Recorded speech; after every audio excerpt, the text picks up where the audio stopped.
mine. Hi, everybody. Welcome to another edition of On Oshkosh. I'm your host, Cheryl Hentz. Very happy to have you with us on this episode. This is a brand new guest for me. I've never spoken to him before tonight, but I've enjoyed it so far, and I think you guys are going to enjoy the conversation as well. When we think about Goodwill, I think most of us either have or maybe in some cases still do think of Goodwill as just being a really cool place to go and buy things inexpensively, or even to drop things off and donate them, and maybe get a little tax deduction from it. But Goodwill Industries is so much more than that. And tonight we're going to learn about some of the job skills programs that they have and the various types of things that they can teach folks. To help us with that conversation, I'm very pleased to be joined tonight by David Forsch. And do you prefer David or Dave? You can go either way. Okay. I'll probably do both throughout the next hour. So David Forsch, he is the Skills to Build program leader at Goodwill Incorporated. And for those of you who are not aware, there's a big, mainly it's kind of like the main Goodwill office here in Northeast Wisconsin. And it's right off of Highway 441 on, is it Calumet Street? Right off of Appleton Road. Appleton Road. Yes. Okay. Mm-hmm. So, Appleton Road right off of 441. Okay. And you can see it from the highway, and it's a pretty impressive place inside. It's huge. And that's where a lot of this stuff is done at. So we're going to have a fun hour here talking about things. So their mission at Goodwill Industries is elevating people by eliminating barriers to employment. And that's what it's all about, right? Yes. So welcome. Thanks for being here. Thank you for Someone having me. else was going to be here, and he was just jam-packed. So I'm grateful that you were available to pinch hit. So one of the programs that you are you're the leader of, you manage it and oversee it, is called a Skills to Build program. Mm-hmm. Tell us what that really is. What does that really mean? Yeah, so Goodwill, everyone knows it for that kind of that thrifty, you get some deals here and there. Yeah. But what they don't know is we have so many programs and services that help the community. In fact, the vast majority of revenue that we get from the donations that people give us is put right back into community programs such as Skills to Build. So Skills to Build was really born out of the idea of trying to meet people where they're at. And so what that looks like is we either work with partner organizations such as Rawhide or World Relief to either come alongside and help serve those very same people that they serve with soft skills, employability skills, or digital skills training. Or we're actually open to the general public. So if someone just sees something like this on TV and they're like, wow, I would love to learn how to use a computer, I have no idea, they can reach out to us and we can work with them. Okay. That sounds like a really cool thing. So when we talk about Skills to Build, is this, it's a program, so is it something where people enroll and it's a one-on-one thing where they come to your campus in Appleton off of 441 to take this, or is it done, we're talking about how some people don't know how to use a computer, right. And this question I'm going to ask you, is it done remotely where people can watch it or do it virtually? And is there a class that they're in, or tell us a little bit about how the setup looks. Yeah, so what we end up doing is we really focus on person-centered planning. And so what that looks like is we work with people, if they're coming to us, general public, they give us a call, and we basically work with them around their schedule. We know that people are busy. We know that they have a lot going on. They might have kids at home. They might have a job they're going to. So we try to work around their schedule, find time to meet one-on-one with that person, and it could be virtually or it could be in person, either way. And what we really look to do is we start with kind of getting to know them a little bit and really just looking to see what they're doing currently and what they would like to do. And we try to use the curriculum and the skills trainings that we have available to us through Goodwill and then through partner agencies as well, to help really eliminate those barriers to employment, which it could be someone not knowing how to use a computer. It could be, wow, I don't know how to handle stress at work. How do I get this a little bit better and manage my stress better? It could be a variety of different things. We really meet them right where they're at there, and we stay with them until they feel like they're making progress or they're good at where they are. Yeah. Yeah. Well, one thing I can think of too is, and this is something I'm always struggling with. Right. It seems like I'm always juggling 4 or 5, sometimes more things at a time. Time management. I would think that would be one of the things that you'd be working with folks on too, right?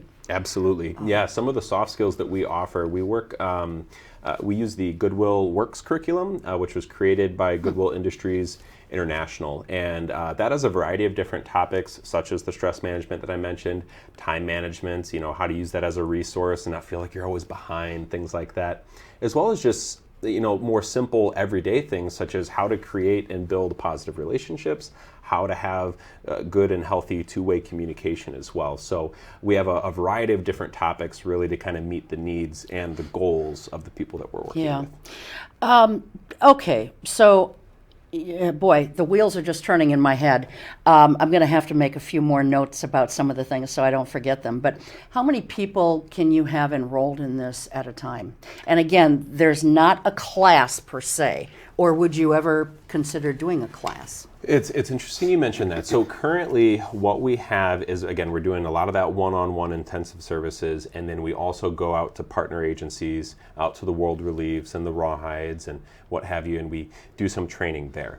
What we're looking to do now, especially since COVID has lightened its grip a bit, is we're looking to actually open up our campus for more of those kind of general access classes where we'll have things on a weekly or bi-weekly basis to where as people have the availability, they can come out to our campus there on Appleton Road in Menasha and really take part in any of the training that they're looking to have. Okay, that's right. It really is more. I think what throws me why I think Appleton is because there's an exit there too to lead you right into Appleton. Yes. But it technically is Menasha. It is Menasha, but it is off of Appleton Road, which I don't know how they can make that any more confusing, but they did. Well, don't even get me started on Fox Crossing. I don't know where that starts and ends. Yeah, I know someone who has an Appleton mailing address, lives in the town of Calumet, and something about Fox Crossing. Yep. There's like 3 different things there. I don't know if they know where they are. No. And God forbid if you need emergency services, because you might have no one showing up, or you might have a lot. No, you would never have no one showing up. You just have to call one of 3 or 4 numbers before you get there. Well, you just call 911 and they'll take care of it. Yes, ma'am, yes. They'll send you to the right place. So well, that is interesting. So your website references, and you just did too, the soft skills, employability skills, and digital skills. And that's something that is so critically important in today's workplace, because everything, to one degree or another, seems to be using some kind of computer skills, even if it's, the most simple. That's what I'm trying to say. The simplest type of skills, it's, everybody uses computers to one degree or another. Right. You use your phone and you're using a type of a computer. Absolutely. And you got to know some basic skills. Yes. So let's talk about soft skills first. And then I also want to talk about hard skills, because you used to hear soft skills, hard skills. Maybe the hard skills are now what you guys are calling employability skills. I don't know. But let's talk about soft skills first. What are the soft skills? Yeah. So we have, right now we have 11 or so different topics, and that list is going to grow. But let's take one of them, for example, and I'll go back to what I mentioned before about building relationships and having strong two-way communication, and that is our social interactions training. And that really starts out at the very basics, like what are the benefits of having a good relationship? You know, we live in a world right now where there's so many people doing different things, and why should I go and make friends with someone, or if I'm at a new job, why should I get to know this coworker or this boss? And so we talk about the benefits of that. We talk about how important it is to have strong relationships in the workplace, or if you're going to school with your teachers or your classmates. We really have this in a very, almost like kind of how we're having this conversation now. It's not just me up there lecturing. I think that anyone with a straight up lecture would just get very bored. And so really we have a very conversational style. We'll have a PowerPoint up on the screen and just kind of high point a couple things, and we'll just have a discussion. Yeah. What are your strengths right now in relating with people? What could you improve on, or what challenges do you have that maybe you want to work on? Because we all have them. I truly say to people that I feel like we're never really out of the classroom. I think there's always something that we could learn and improve on. So when we come in with that mentality of like learning and growing, we can take any of these topics in this conversational style, do some role plays and worksheets along the way to hopefully gauge the impact of, do you feel more confident? Yeah. Do you feel more comfortable? Or do you feel like you've learned something new while you've been with us? That's what we're hoping to find, and really try to push them towards elevating them and empowering them to reach their goals. Sure. Well, and let me ask this now, David, because as you no doubt know, a lot of people today are working remotely from home. Yeah. And, you know, one of the big drawbacks to that, well, I guess it depends on how you feel about your coworkers. You know, that might be the cat's meow, you know, Sure. to some. But if you really like your coworkers, you almost are suffering a loss because you're not with them as much as you used to be. So do you find that those people skills, relationship building skills, are as important today with so many people working from home as they used to be? Or are they the kind of skills that they can use outside of work too to help build relationships with people? Well, I would say that a lot of the soft skills that we talk about, really all of them from A to Z, I really do believe that they could be used in whatever stage of life you're in. If you're in school, if you're in work, whether you're a teenager or someone older. Really, we try to make it as relatable and accessible for the average person, so that while two different people in the same room might be using it in different ways, it's both still beneficial. I personally think that the instruction of soft skills is more important now than ever. And I really believe that because social media and the younger generation has, in my mind, kind of changed the landscape quite a bit. Yeah. I'm in high schools often. I'm in and working with youth and working with the newer generation. And what we're finding is they are extremely, extremely smart and able to just use their phone to find any information at their fingertips. Like, that's amazing. You know, when I was their age, I was not doing stuff like that. I was playing with board games and stuff like that. And they're just able to go and do this. But with that comes the challenge of now, okay, well, I'm used to typing with people back and forth and messaging, but how do I go to a job interview and actually sell myself and show the good parts about what I could bring to the company, right? Yeah. Something like that. That's something that I think really is being missed. You look at a high school and you think, okay, well, it's a lot of academics, but are they really instructing on positive relationship building and communication? I'm uncertain. What I've seen is a little bit of a lack of that, and so I think that really it's more important now than ever. Well, that's good to know. But you know what? You touch on a point where I smiled when you said that about kids today being able to just find something so fast on their phone. Right. Chevy, who works here on our show, I got to say, she's a young person. I am not. And I can find my way around on a phone. Sure. There's no question about that. Sure. But it's going to, like, we were looking something up one day prior to taping the show. And I'm just, you know, I'm not a speedster when it comes to texting either. Half the time I just dictate it because it goes faster than my trying to type it in. Yeah. So I said, well, you know, let's see if we can't find this. And so I'm trying to figure it out. I swear to God, it was only 15 seconds later, if that. And she's like, oh, here, is this it? And I'm like, how did you do that so fast? God, Yes. she's like lightning fast. Yes. Yeah. And catches on equally as fast to things. This young lady, I'll tell you what, I'm probably embarrassing you. I'm sorry, Chevy, but she's going to be somebody's whiz kid someday. Yeah. When she gets through school and all of that and gets to her first true employment situation.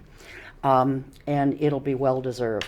So, but yeah, I know what you mean. So let's talk about these relationships a little bit, because one of the problems with relationships in work settings today is we've heard so much about the Me Too movement and the Black Lives Matter movement, and everything is so politically correct that someone that I know was pre-COVID, so everyone was still in the work setting. Yeah. And one of the coworkers that he had just lost, I forget if it was a parent, I can't remember if it was a father or a mother or a sibling, but a very close relative. And when they came back from their funeral leave, their bereavement leave, he just said, "I'm really sorry," and he embraced them. Well, someone complained, and that got him written up. And I think, okay. Complain about the hug or the embrace? Oh. Yeah, the embrace. Okay. And it's not like some prolonged embrace, you know. Right. It's, "I'm sorry," Supporting exactly. This person. Yeah. But he got written up for that. And I see that kind of stuff, David, just drives me crazy, because you can't even be human anymore, it seems. And being comforting to a fellow man, okay? Yep. Man, woman, I'm using man in the general terms, but Sure. you can't be comforting and supportive to a fellow coworker, a friend, whatever the case may be, without somebody getting all worked up about it, And when I heard about that, I thought to myself, geez, is it really that they were uncomfortable with it, or did they just want to, be one of those employees who just like is a crotchety old neighbor who just always wants to stick it to somebody, But either way, the fact that management allowed that complaint to be followed through on by giving him a formal, written thing, that's wrong. That's just wrong. That's not allowing us to be people and fellow human beings. That's where I come from. And so do you guys, when you're talking about these people skills, do you touch on, well, maybe touch isn't the right word, but do you talk about, some of these things that are so politically correct these days, and how to avoid some of that stuff? Yeah, absolutely. Wow, yeah, you touched on a couple different points there, and some of it's really tough.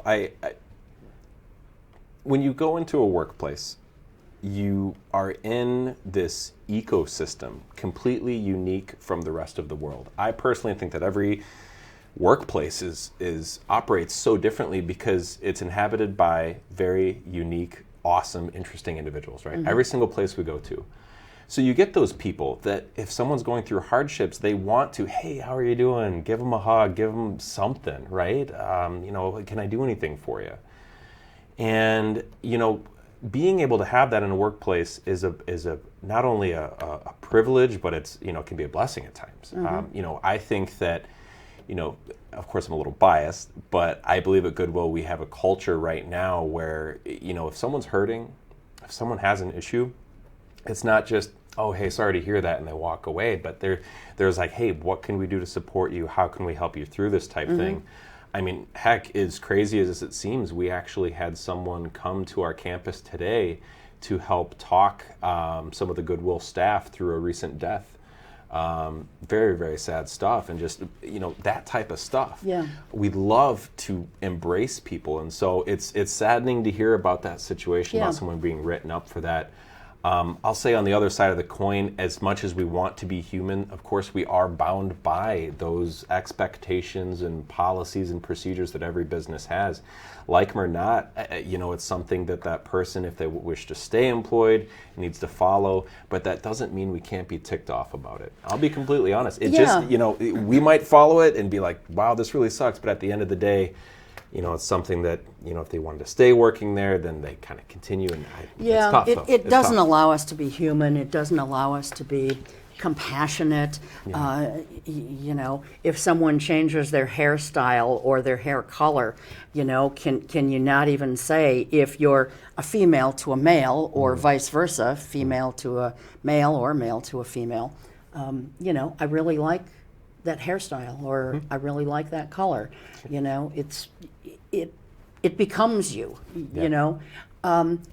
And that can be said in the most innocent and meant in the most innocent, innocuous of ways. Sure. And yet somebody somewhere is going to turn that into a major issue for somebody. Right. And I understand about rules and, we don't want people preyed upon at work and this kind of thing. Yeah. But I think with a code of ethics and with political correctness, we have to have some common sense that applies to it, or we might as well just all work in our own little space, right, which most people in corporate America do anyway, but never venture out of that cubicle. Never ever.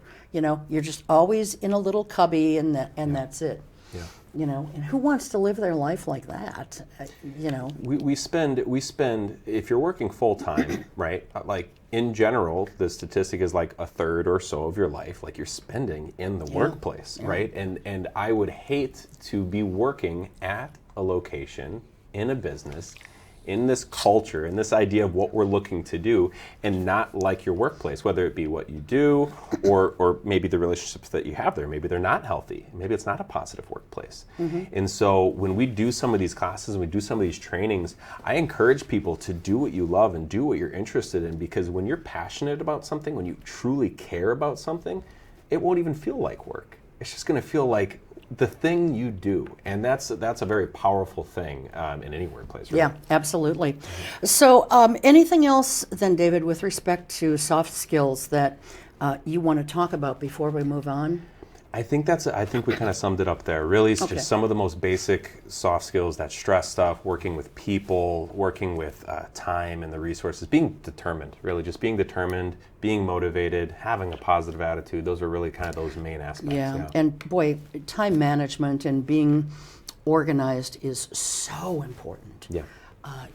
Because so many people these days, I'm sure you've heard this time and time again, as much as I have probably, so many people these days are doing about 1.5 times what their normal work would be. Everybody is short-staffed these days, more so than ever since COVID. And so you're maybe doing the work of 2 people, maybe 3 people in some cases. And, so if you're not organized, if you don't have a plan to manage your time, boy, you're almost sunk before you set sail, Absolutely. So those are some of the things you teach.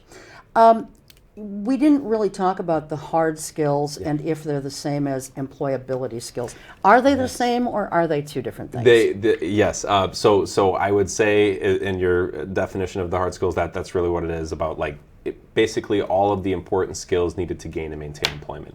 So gaining the employment would be a lot of the career exploration, finding out what you're good at and how that could potentially relate to a career. We have some career assessments that people can take. So maybe if they're uncertain, they could start there and say, well, I'm really interested in painting or talking with people. And you ask so many questions, answer so many questions, and then it kind of guides you towards some general ideas of where to pursue. So that first career exploration piece is key. If someone knows what they want to do, or at least has a general idea, and they're just looking to start applying, start getting into the workforce, we help people fill out applications. Like literally, if someone doesn't know how to fill out an application and they need help, we can help them with that. Or we could provide them with the resource to empower them to do it, independently. We also work on resumes, cover letters, interview practice, as well as just the general workplace expectations. What does professionalism mean? How do you quit your job if you think it's not right for you, in a respectful, professional way? So we really cover all those different bases and really just try to empower and train people to be successful in the workplace. Yeah. And boy, no matter how much you teach, I just don't think it always covers all the bases. I had a friend who was getting so stressed out at her job. And she said, you know what, this is not worth it to me. So she was good enough to write up a letter of resignation, and she was going to literally give it to them. And I think she might have been giving them 3 weeks. It was 2 weeks for sure. It might have been 3 weeks. I'm not sure. But her boss just said, you know what, you might as well just leave right now. Oof. And sent her on her way. And I said, you know what, I'd file for unemployment right then and there, because he dismissed you, basically. Yeah. He dismissed you. Yeah. And how rude. See, that's what I mean about, they all say, we want 2 weeks notice. Some places, they want a month's notice. Sure. And you try to give them that. You try to be a loyal, dedicated employee playing by the rules, and then they kind of just blow you off just like that. And that's, you're trying to be good, they're not so good. Right. Yeah. And I don't think that as much training as you or anyone else does, I just don't think anyone can ever be taught all the ways of every single thing that can go wrong or right in an organization. There's just, for as many personalities as there are out there, you're going to have that many different ways that something can go sideways or can go very right. Sometimes things go very, very right, but oftentimes they go very wrong. Absolutely. Well, and I look at experiential learning being a huge part of some of the training that we do. So I had mentioned about soft skills, employability skills, and the digital skills. But one of the ways that we actually get involved with our program and other agencies and our own Goodwill is to provide work experiences, kind of like internships, stuff like that, where people can go and experience some of those really important learning aspects, hopefully not the one that you just mentioned, but of course like learning, just feeling a workplace, getting used to something, getting to know people, and kind of, some people may not have a ton of experience, and we can help provide them with that or connect them to a place that would maybe look for them for employment. Sure. Yeah. And when you talked about assessments to see where a person's strengths really lie and that kind of thing, I just wanted to mention to folks, there is a wonderful book that is put out. It's actually updated every single year. So there's not much that the author has to do except update a few little sections every year. Sure. It's called What Color is Your Parachute? You've probably heard of it. I have not read it myself. Okay, but you've heard of it? But I've heard of it. I think it's by a guy named Richard Bowles. Not Bowles like Bowls. But I think I'm not even sure that that's his name, but I'm reasonably certain that's his name. But What Color is Your Parachute? And it gives you, there are worksheets in there where you can, go through them and kind of determine where your skills lie, where your strengths lie, what you might be good at, that kind of thing. And it's a wonderful book. I encourage anybody to look at it, whether they're first going into the workforce as their first or second job, to if you're in your 50s or 60s but maybe not quite ready to retire, but you're looking at changing gears and maybe doing something completely different. There was a good book written many years ago called Do What You Love, The Money Will Follow. And boy, that is so true. If you can just do what you really love, whether it's for someone else or for yourself, the money will come. Yes. So digital skills. Let's talk about that, because boy, is that important these days, isn't it? Yes.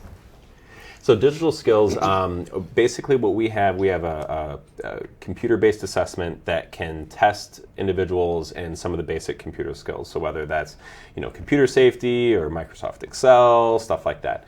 We look to kind of see where they're at, where they would like to be, and we try to connect them with the resources needed to kind of get there. So we have digital skills options where people can actually complete courses and different points of training completely independently, like by themselves. And I could just occasionally check in, like, hey, how are things going? Or are you learning anything? Do you need help with things? And kind of do it that way. We also have individuals that may need a little bit more support, a little bit, hands-on, really kind of working with someone along the way, because really learning a computer and smartphones and different operating systems, it's like a completely different language. And we see that, and we really try to be patient with people and work with them step by step until they kind of get the process down. So we have a variety of different resources and training opportunities for people to do that. We have, and if that person doesn't have a computer, we have some extra computers on campus to work with them or bring out to us to wherever they are and really just work with them. One-on-one is typically best, just because in a group format, sometimes you just have people coming from so many different points, so many different stages where something that I say could be immediately helpful to one person, and yet it's like, oh yeah, I already know that. So we try to work one-on-one mostly with digital skills, but we are open to if a group of individuals are kind of like on a like skill level and maybe like interest and goals, we can combine them together to really have it be most beneficial for them. Even just using a different keyboard or a different program can slow you down. I had that experience myself recently, where I was actually in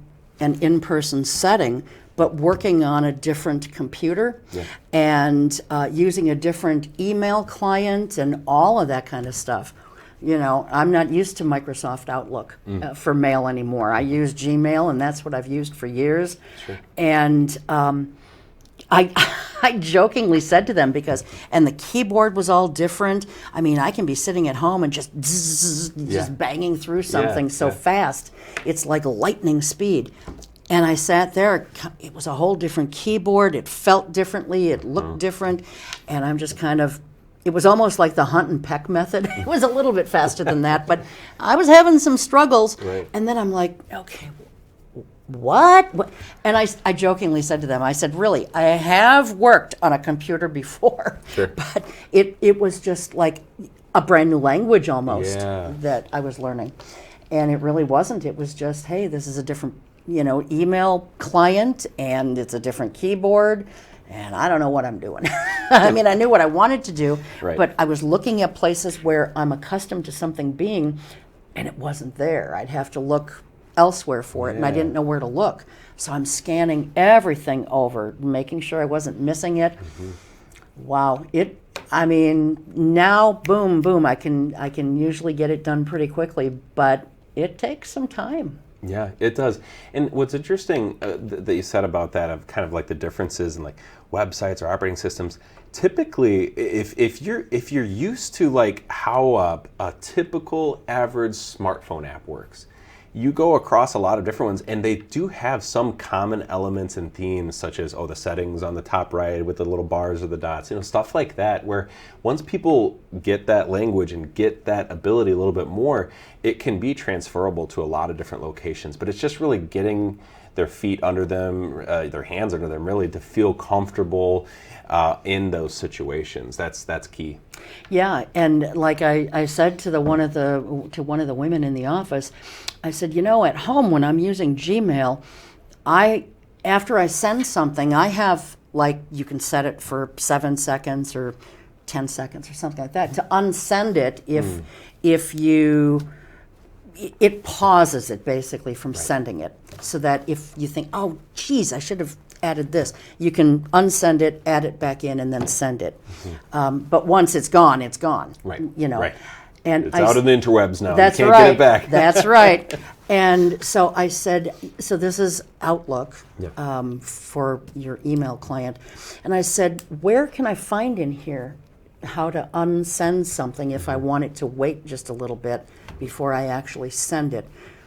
And she said, wow, I don't know, I never heard of that. Well, I poked around and I finally found it. But see, that was different too. It's like I really had to search for that one. And there was someone else who was so accustomed to using it and they weren't even aware of it. Yeah. So it's just sometimes you really just have to, like, especially if you're using a new software program, you got to just spend some time sometimes just poking around and putzing around. Yeah. In when you do that, then you learn it. But the problem becomes that old time management thing again. You know, you don't have, when you're on the clock, you don't necessarily have that kind of time to be learning this Right. and still doing what you're supposed to be doing. Right. So that's another whole time management thing. Yeah. So, Absolutely. but so do you guys, you know, here I'm dating myself probably, but the old typing tests, remember those? I sure do. I mean, do you still find that to be beneficial in today's world, and do you teach that? Yes. Okay. Yes to both. So, you know, I remember when I was growing up in high school, I remember some kind of like typing simulator where the shark was coming at you. You had to type that word before it came and got you. Oh, I never saw anything like that. Wasn't That'd be scary. super frightening. It was animated, you know, it wasn't like real Yeah. sharks or anything. But some of those same skills that I learned back then, I use today professionally for my work. And I know that if I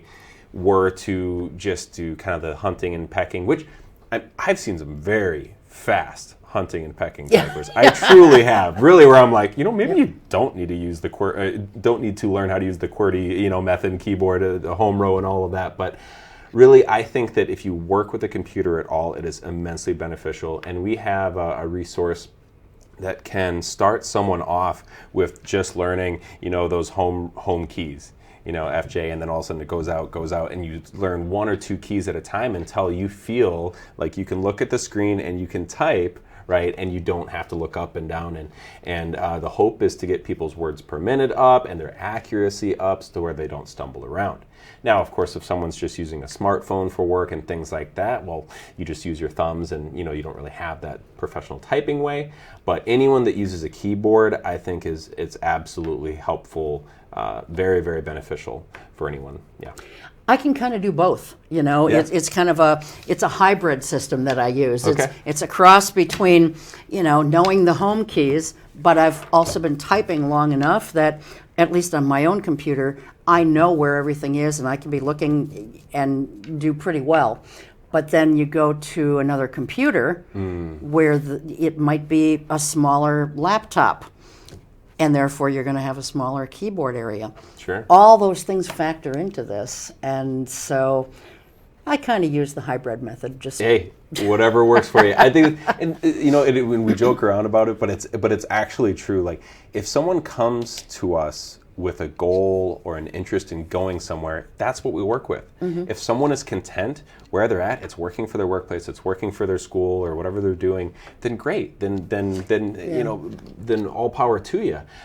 That's where that person-centered planning, you know, going back to that is so important, because again, every person is unique. Every person is individual, and so we really try to meet them where they're at, try to connect them. And if we don't have the necessary answers and training to get them where they're looking to go for their goal, we do refer them to partner agencies and be like, hey, you know, we've got a college over here or a facility over here that can help with those services or those you know, barriers or challenges that you're working with. Is there a charge for any of your services, David? So for the Skills to Build program, it is completely free to the consumer and to the organization that we're working with. I had mentioned before about how we use revenue dollars, and the number shifts around a bit, so I don't want to give an exact number, but the majority of every dollar of revenue goes back into these programs and services. We also seek grant funding, you know, from the state or from local organizations, just showing that we're giving back to the community really as best we can.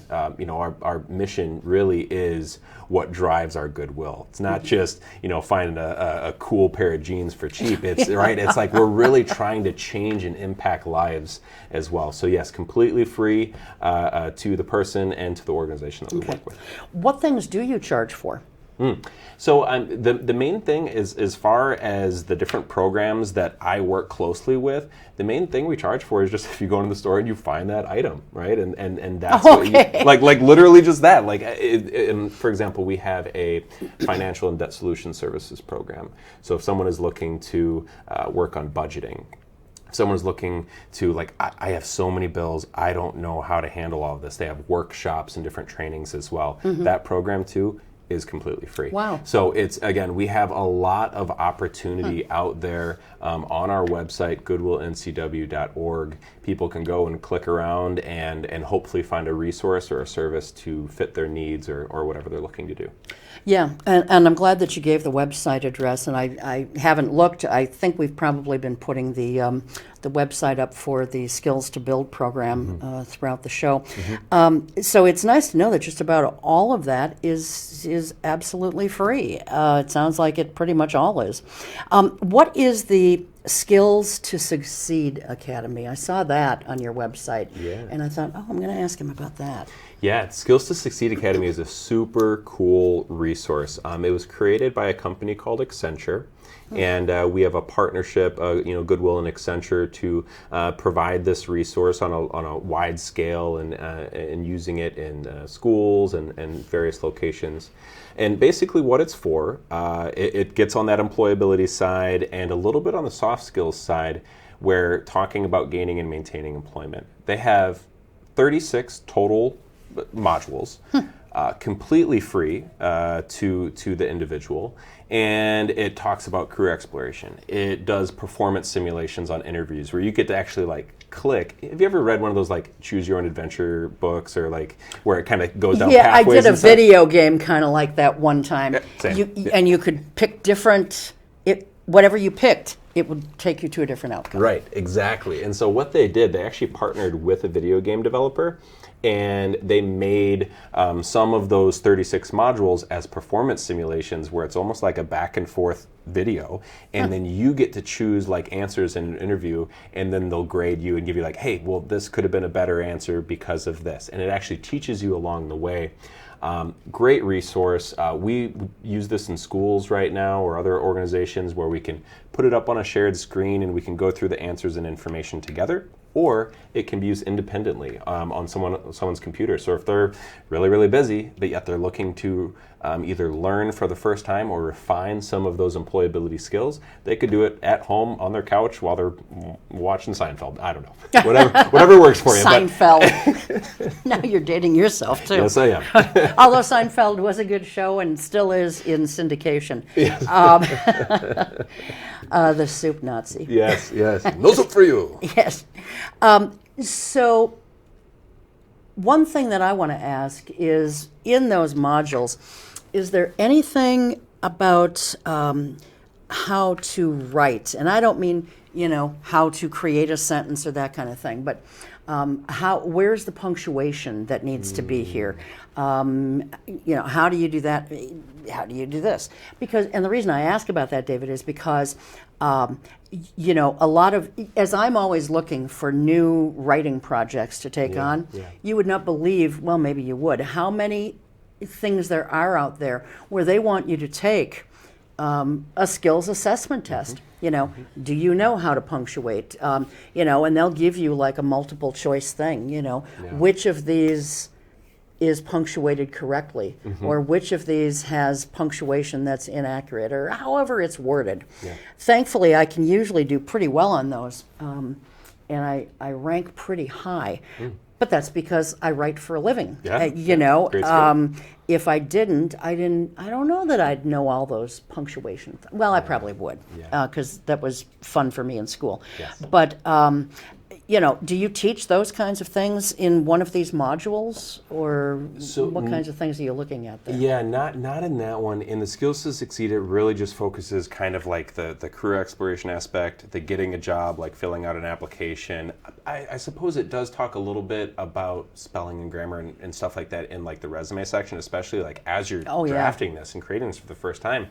You want to make sure that it is looking real nice, because the average employer only takes about 30-ish seconds to look at an application if or a that. resume. Yep. And so you really have to focus on having that be, tight and nice and easy to read and attractive.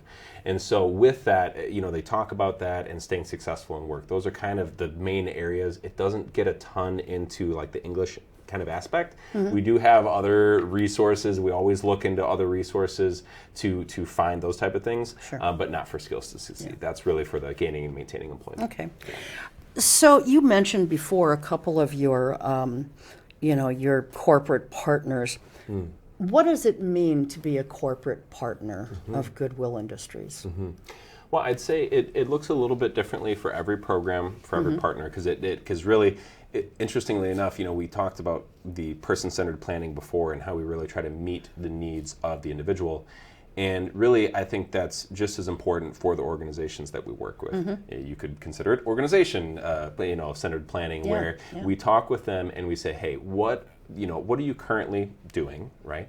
And how can we come alongside and help either facilitate or work together to serve whatever that looks like. So, as an example, we work with Rawhide Youth Services out of New London, and this is an organization that gives a second chance to young individuals that come from very, very traumatic situations from across Wisconsin. And so what we do there is they're there to help educate and really get them back on track with behavior, how to have a positive attitude, how to look for money in legal ways, not the ways that maybe they learned. It's crazy. Some of the situations these kids come from, it is truly astonishing, and some of them very, very sad and unfortunate. So what we do is we come alongside and we say, okay, so this is what you're doing to support these individuals. Goodwill has an expertise in gaining and maintaining employment, some of that skills training, right? And so we actually combined our efforts, and we have a program that I actually personally go to twice a week, and I help instruct these youth about gaining and maintaining employment in healthy, productive ways. If a coworker is stressing you out, that's not time to get angry and to physically harm someone. That's a time to take a deep breath and talk like an adult and be professional and appropriate and healthy. And so we really, again, going back to how we work with organizations, we talk about how we can plan and work on different parts of the program together, that gaining and maintaining employment and any type of skills facilitation to really try to improve their overall quality of life. Okay. Yeah.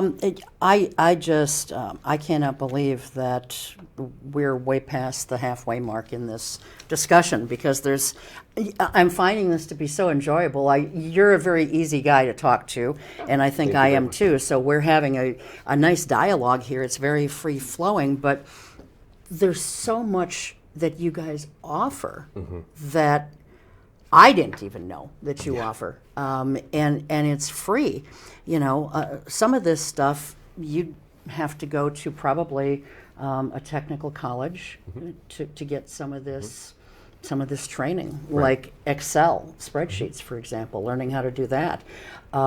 Maybe they go into more detail at Fox Valley Tech than what you guys do, but at least this kind of gives you the basics. I may find I want to take advantage of some of your services too. Absolutely. And I think maybe we should make the point also then, and I'll let you make the point.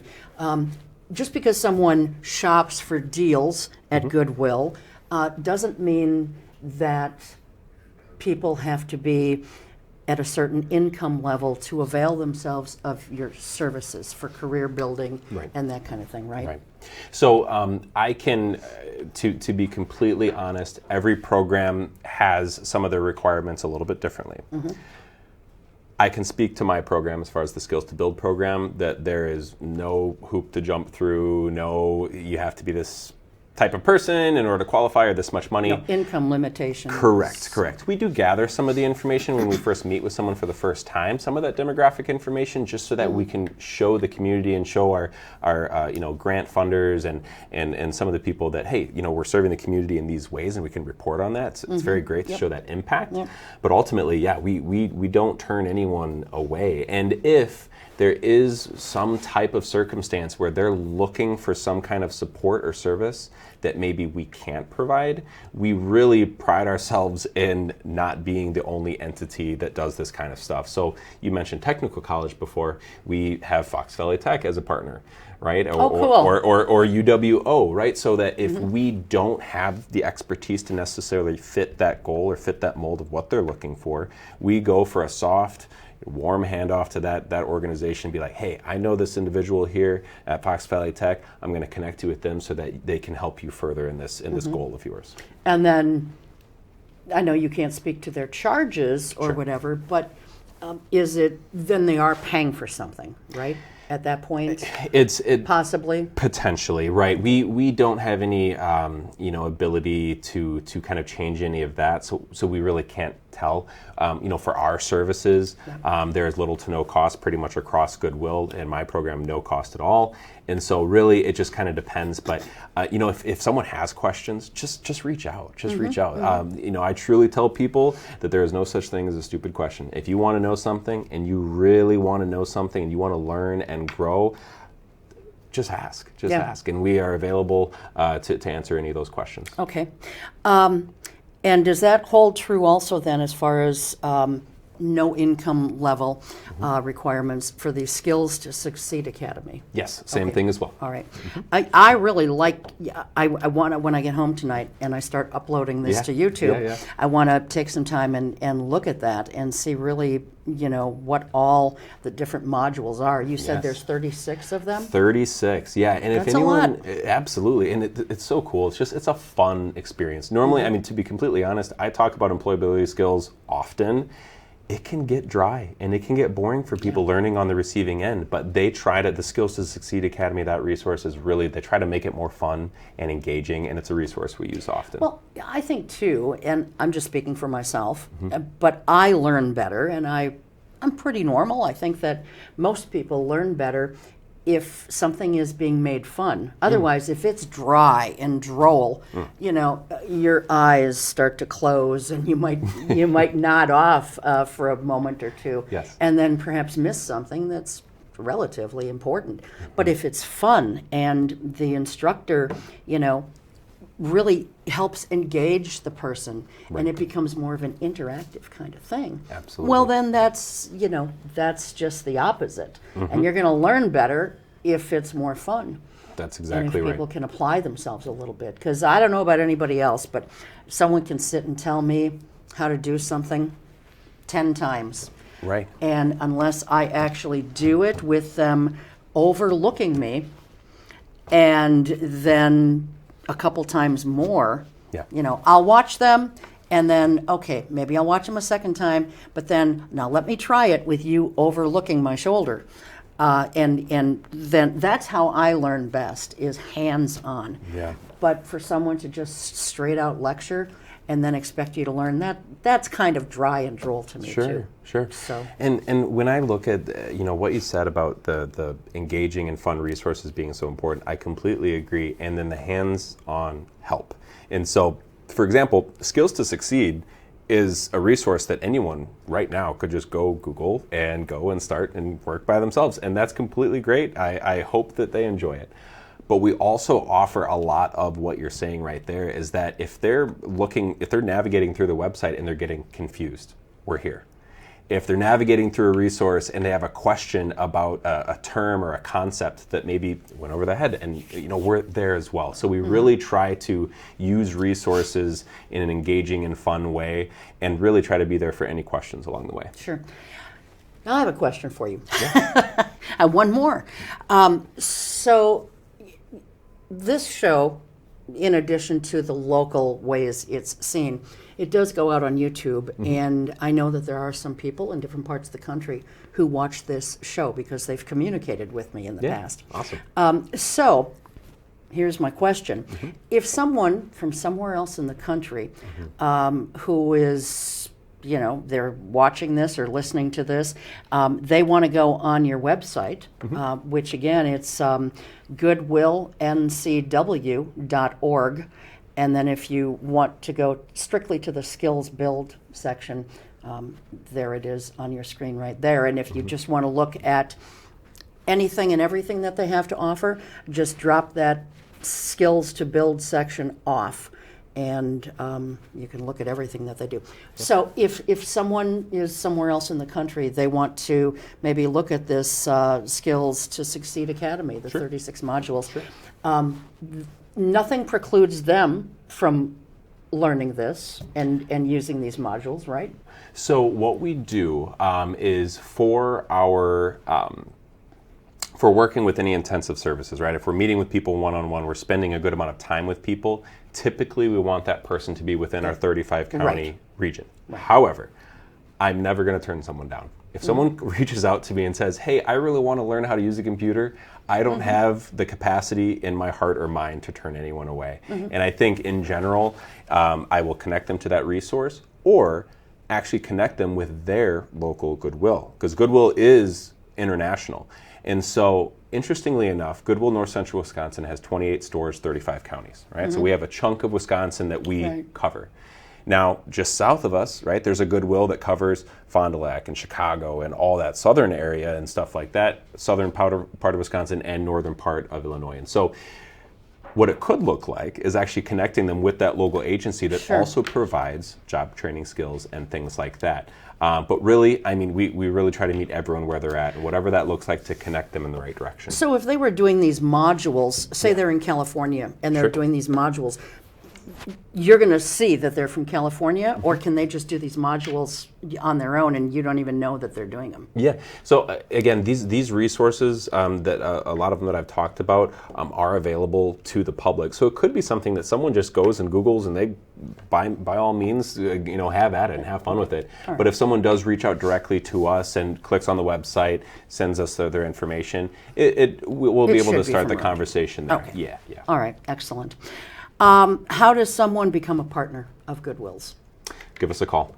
Okay. Give us a call, send me an email. I weekly am in conversations with our community partners, and we really do try to gather more and more. We'll stop when the job is done, and I don't think that's going to be ever. I think Goodwill is going to be around for a long time, and I'm planning to be there for quite a while helping with this process and with our mission.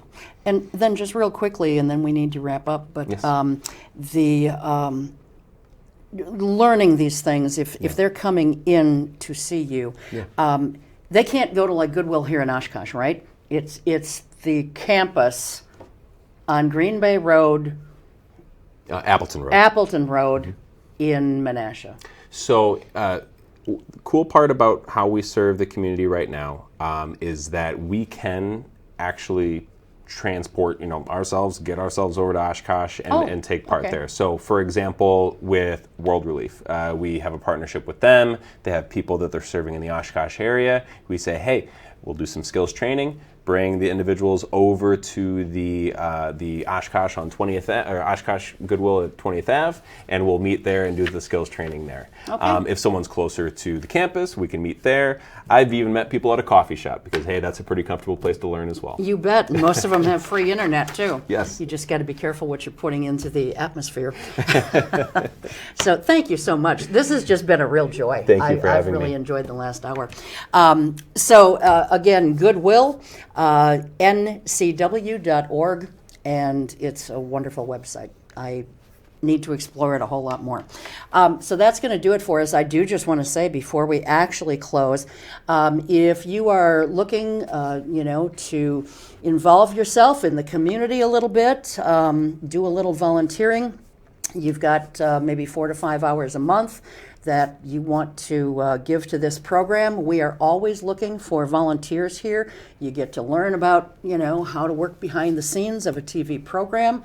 You get to meet a lot of interesting and fun people, not just those of us here on the show, but guests like David as well.